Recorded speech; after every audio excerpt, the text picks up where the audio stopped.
Dad is a family man. When we spoke to Dad about the possibility of him having to go into a care home, he said, sorry, I get emotional when I think of it. He said, just take a moment, you okay? He said, it's all right, Bab, as long as my kids are okay. And that's Dad. So, although if he came to the push he would go into, we know he'd give up and he'd die sooner than we want him to. But I say, that's Dad, that's the person that continues to give and give and give, even on his deathbed. He'll continue.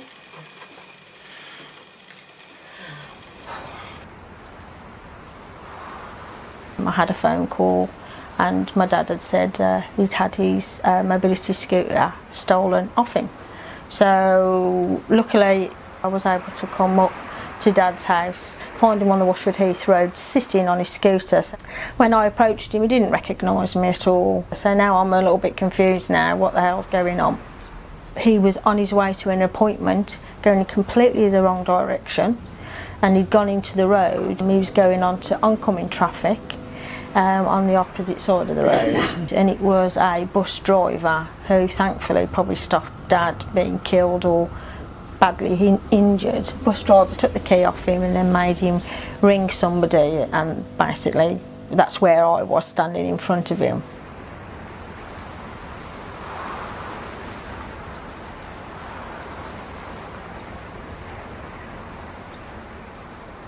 He was really seriously ill.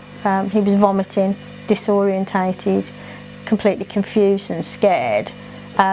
So we dialed 999, went straight to hospital. He was taken straight into A&E, into resus, and we was a bit shocked at this, and we found out that basically Dad had gone sepsis.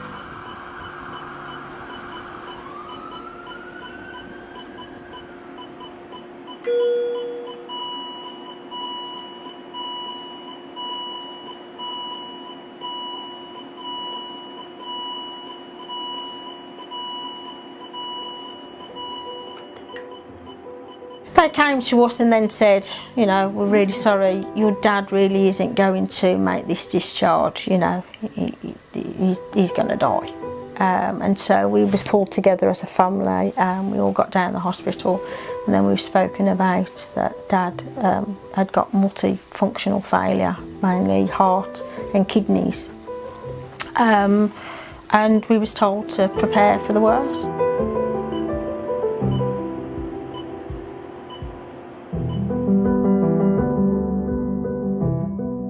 And then we was presented with the choice, you know, having to have no resuscitation if the heart stopped, and that's what was decided. So myself and my sister stayed round the clock really to look after Dad. So he was never left on his own because he was so disorientated. He wasn't always aware of where he was, what was happening, how come he got here, and so forth. What we didn't want and what he didn't want, he never ever wanted to die and be on his own. So we made sure that we was there all the while to attend to all of his needs, drinking, eating, whatever he wants. You know, we're aware ourselves that the staff in the hospital are under a lot of pressure. He's not the only person in there, and we respect that. But like when your dad is in pain, you want that pain to stop. Even though Dad was given a call button, Dad couldn't press it, and at times he didn't even know he was really in pain. Because of how out of it he was. And then that was it really. We just was waiting for him to die really.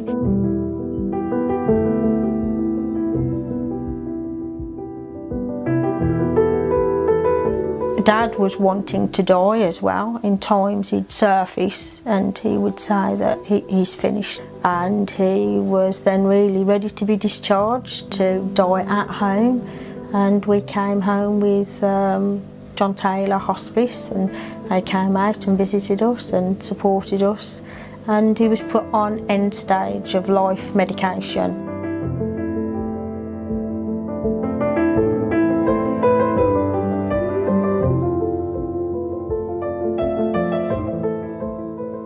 dad is Superman, and he started to recover. From when he was admitted, they'd stopped all his medication that he was previously on. He was on quite a lot, high blood pressure, heart, diabetes and so on. So at that time when he went into hospital, his kidneys was only working at 14%, so obviously not good. But as time went on, obviously kidneys, as they sometimes do, started to reactivate and work better.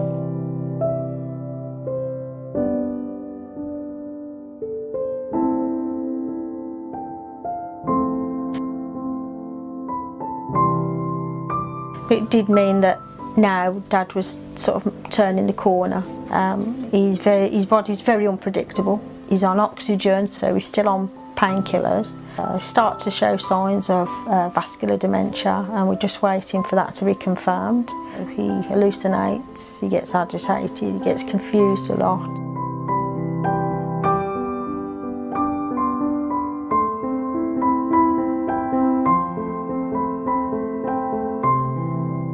The hard thing is now that between myself and my sister, who's been with Dad since he was in hospital, obviously we carried on the palliative care at home, and we do all Dad's medical and medication stuff really now. So, you know, we tend to his personal needs, we give him all his medications, injections, enemas, whatever he needs to make him pain-free and comfortable and as healthy as he possibly can be.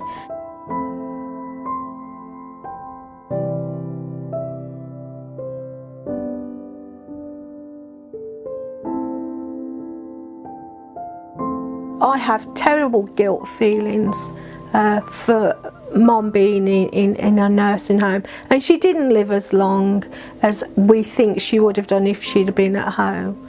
And Dad has said right from the beginning he'd rather die than go into a nursing home.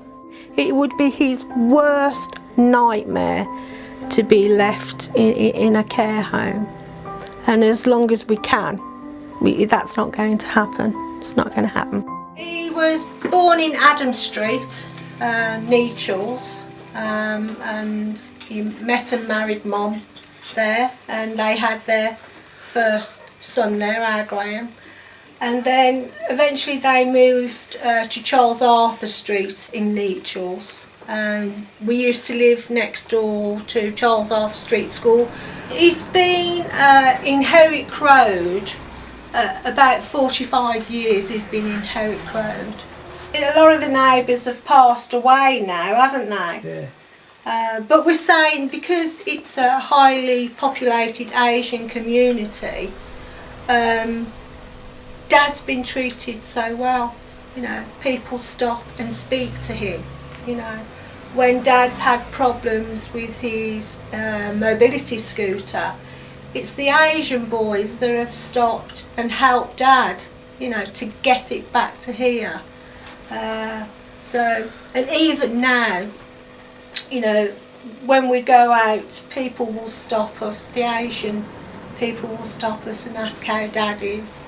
And the corner shop, you know, they're saying when your Dad's able to get out in his wheelchair, bring him, and they'd like to come out the shop and see him. Yeah. And even the lady in these flats, she doesn't speak very good English, almost no English, but she'll stop me and go, you know, and I go, Dad's fine, thank you, Dad's okay, yeah. He's highly respected, even at the chemist. The girls behind the counter, Asian girls behind the counter, and they'd say, even though Dad wasn't coming into the chemist, as he passed on his scooter, he'd bang on the window and wave at them, and they'd wave back, you know. Yeah. So he is well respected.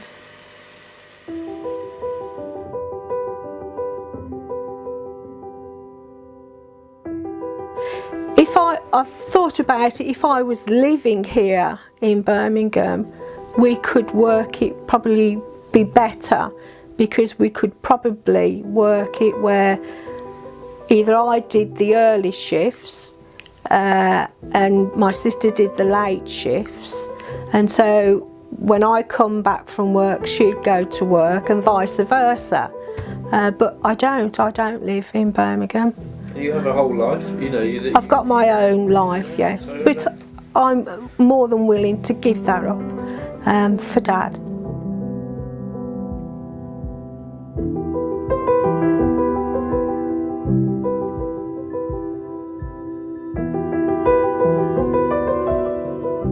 We've been here for nearly 5 months, 4 or 5 months, and our finances are running out. I've tapped into all of my savings, that's gone.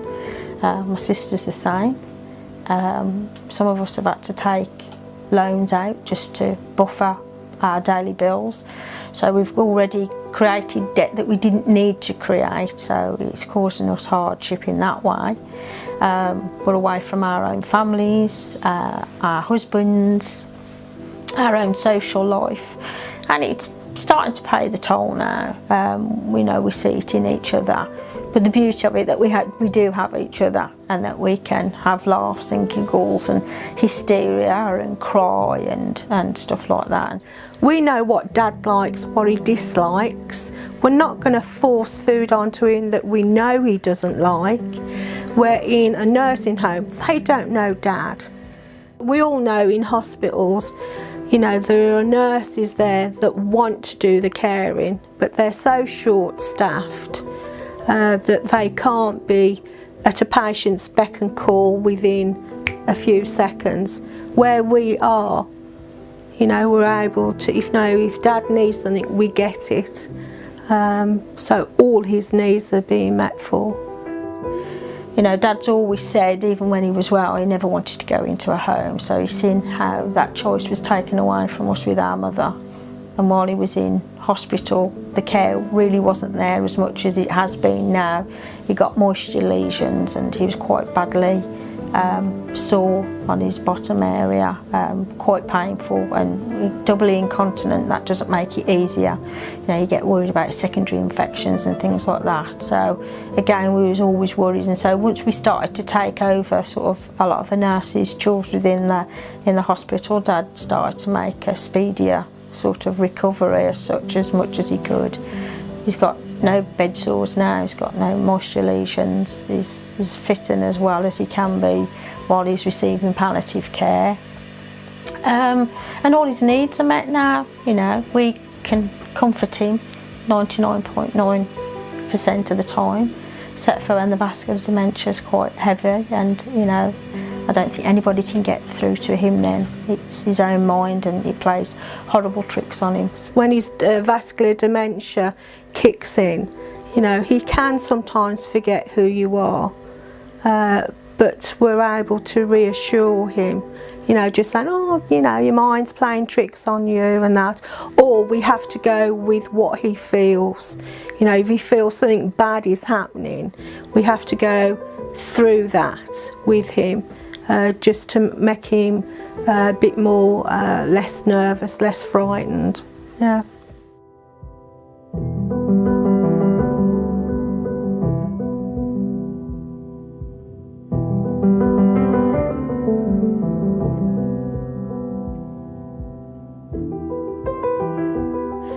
Luckily, we've both been supported really well by work, but you know, signing on the sick through the stress of it, doctors have been very helpful and supportive. Luckily at the moment neither of us need to take any medication, but you can imagine if that carries on for much longer, that, you know, even people who are in it professionally suffer, and they often don't work 24/7. It's just that I just feel that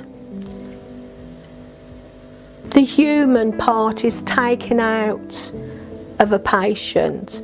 They're a number, they're a thing that's taking up a bed or is needing extra finances and that. You know, the human side is taken out of the equation, and I can understand the reasoning of that. If you're the person with the coppers and that, you have to be hard, because if it was me with the coppers, I'd be going, oh, let this person have this and this and this.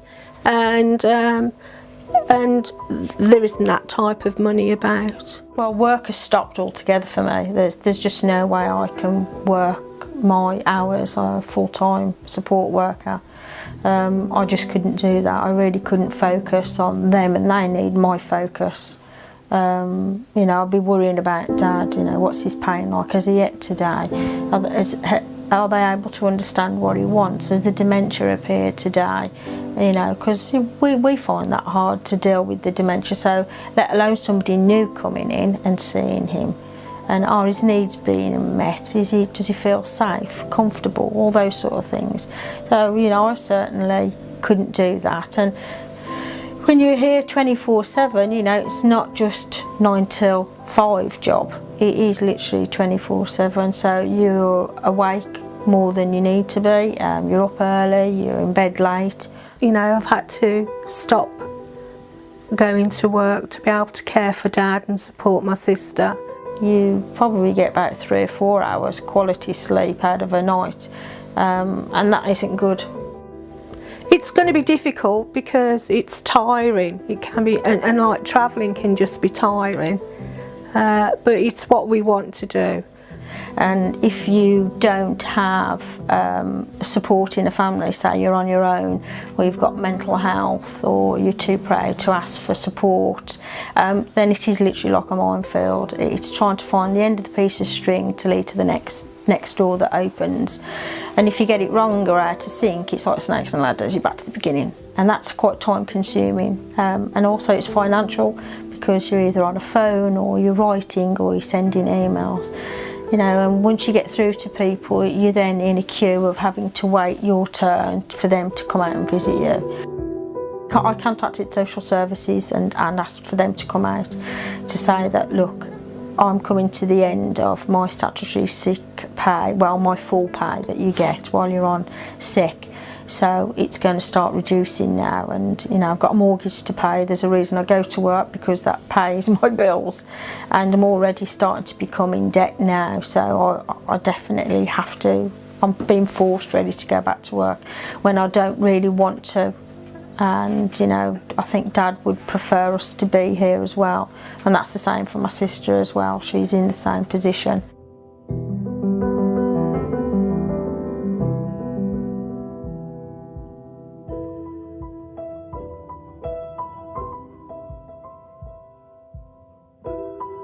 No, the government are certainly not looking at this, and they do need to look at it, because it's not just the person who's the aged one or the ill one, or who needs support, but it's also the carers in place. Support out there is very bad, and that's not putting anybody down there who's already doing a brilliant job, because they are, but they're limited themselves, and you know, no sooner are they set up, funding's gone, it's not given back, and they vanish. He's never took. He's never took. I mean, apart from that time when he fell off the roof, that was the only time he was on what they called the panel. Panel. It's like DSS now. Oh, okay. Yeah. Right. That's it. Like I said, if you didn't work, you didn't eat. He was an asphalter from a young age, and worked all his life, and then when he did retire when he was 65, he went back to work again, because you know, when he'd been working from about 14, 15, you don't know anything different. Very hard worker. I think he gave us his work ethics. Not one of us are out of work. I've never been really out of work. Bricklaying, cutting up wood, painting, decorating, and it's not just me, it's the rest of us as well. You know, he's given us a lot of skills that have helped us in adult life and family life. That early couple of days, I even turned one of them into a budgie cage. Oh, really? A budgie cage? Yeah, he used to have a parakeet and everything like that. Amazing. When I don't remember it, but I can remember the story of when we lived in Charles Arthur Street, of Dad having these prize birds, and Mum accidentally letting them out, and they... No, That was my prize budgies. Your prize budgies? Those worth £400 at the time. Yeah. And like, Mum accidentally let them out and they flew away. We didn't have lots of money when we was kids. We was quite poor and we never went on holiday, but we used to go on lots of little day trips in the motorbike and sidecar. Oh crikey, I'd have to be counting on my fingers and everything how many grandkids he's got. But I think great-grandkids, he's got about 10 great-grandkids now. Grandchildren, it's got to be 15 plus of grandchildren. Yeah. He's been a great granddad. He's a great granddad. He's a great granddad. He's been a brilliant dad. And you just want to do the best for him. You really do. You want to give him what he gave us. Didn't always do things right. He's not an angel by far. But yeah, it's just a shame to not give him what he's due now. He's put in and it's his time to take out, really. And we're going to keep doing that for us physically as long as we can, or, you know, unfortunately the financial side will probably beat us before we give up. So yeah.